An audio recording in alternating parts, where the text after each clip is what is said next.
একটা সম্পর্ক তখনই মধুর হয় যখন দুজনের কাছে সবচেয়ে প্রিয় হয় তার মনের মানুষটা। আর সেই সম্পর্কটা অবশ্যই হালাল সম্পর্ক হতে হবে।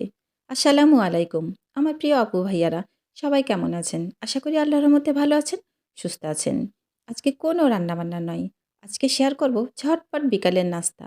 আমার প্রিয় আপু ভাইয়ারা, সবাই জানেন আমার জুবাইরকে প্রত্যেক দিন সন্ধ্যার পর কোনো না কোনো কিছু হালকা খাবার দিতে হয়। তো সবগুলোই আসলে শেয়ার করা হয় না সময় সুযোগের অভাবে।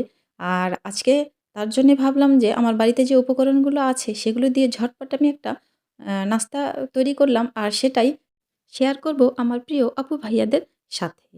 আমি এখানে কিন্তু ধনেপাতা কুচি, কুচি করে কেটে নিয়েছি। আর নিয়েছি চালের গুঁড়ো।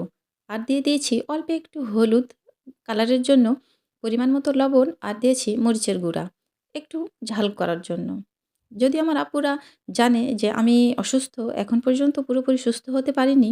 কিন্তু মা তো, আমি কারো মা, কারো ওয়াইফ, আমার পরিবারে আমার স্বামী, সন্তান নিয়েই আমার একটা ছোট্ট পরিবার। তো আমাকে সবার কথাই চিন্তা করতে হয়। তারাও আমার কথা চিন্তা করে আর আমিও তাদের কথা চিন্তা করি। আসলেই আমরা স্বামী-স্ত্রী, হাসব্যান্ড ওয়াইফ একজন আরেকজনের পরিপূরক। কেউ কাউকে ছাড়া আমরা কোনো কিছু চিন্তাই করতে পারব না। তো আলহামদুলিল্লাহ আমরা দুজন দুজনের কাছে সব দিক থেকেই ভালো আছি। এজন্য আ আল্লাহর দরবারে লাখ কোটি শুকরিয়া। তো যাই হোক, আমি এখানে কিন্তু আগেই মানে মাগরিবের নামাজের আগেই আমি আটাগুলো সুন্দর করে মাখিয়ে রেখে দিয়েছিলাম। আটা বলতে এটা কিন্তু আ ময়দা, যেটা গমের, যেটা রুলি ময়দা আসলে। তো আমি ওটা করে রেখে দিয়েছিলাম। নামাজ শেষ করেই কিন্তু আমি চলে এসেছি রান্নাঘরে। আর আমি আজকে যে সবজিগুলো রান্না করেছিলাম, সেই সবজিগুলো দিয়েই কিন্তু আমি আজকের এই ঝটপট নাস্তাটা করে নেব। আর জুবাইর কিন্তু আমাকে বলেছে যে, "আমি মাগরিবের নামাজের পরে কিন্তু নাস্তা খাবো। তুমি আমার জন্য কিছু একটা বানিয়ে রাখো।" তো এই যে এই সবজিটা আমি কিন্তু রান্না করেছিলাম। সেই সবজিটাই আমি এখন এই রুটি বেলে রুটির ভেতরে দিয়ে দিচ্ছি।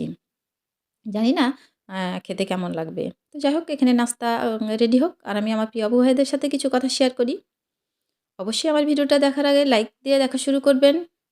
আর লাইক, কমেন্ট, শেয়ার তো করবেনই, করবেনই। আর আরেকটা কথা বলে রাখি যে আমি যাদের ভিডিওগুলো দেখি ইনশাআল্লাহ সবসময় ফুল ওয়াচ করার চেষ্টা করি।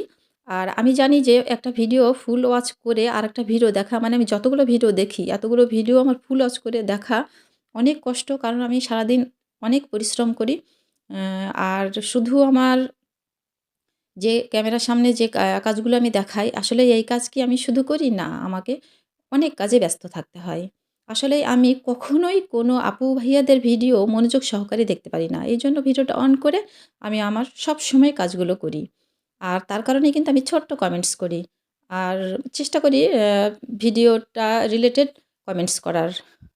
আর এইজন্য আমি বলছি যে আমি আমার ভিডিওতে ছোট্ট কমেন্টস করলেও হবে। কারণ আমার মনে হয় যে একটা ভিডিও আমি দেখব সেটা ফুল ওয়াচ করাটাই আসল।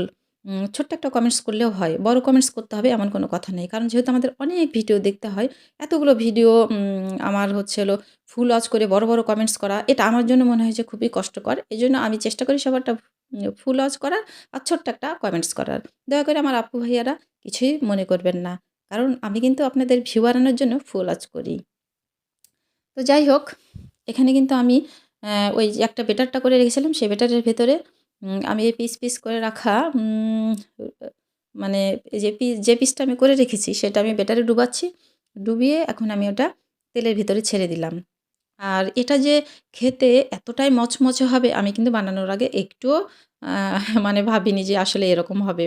অনেক চিন্তা করে, করে চিন্তা করে, করে আমি ভাবলাম যে আমার যেহেতু সবজি আছে, সবজি দিয়ে জুবাইরকে একটু ইউনিক কোনো নাস্তা তৈরি করে দিই। তো যাই হোক, একদম ঝটপট নাস্তা আমার তৈরি করা হয়ে গেছে।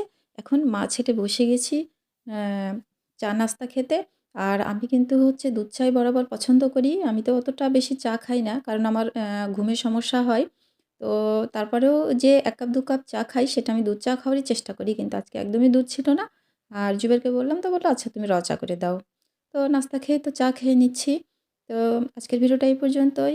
আ সবাই ভালো থাকবেন, সুস্থ থাকবেন। আল্লাহর রহম, আল্লাহর দয়া হলে আগামীতে নতুন কোনো ভিডিও নিয়ে আসবো। আল্লাহ হাফেজ।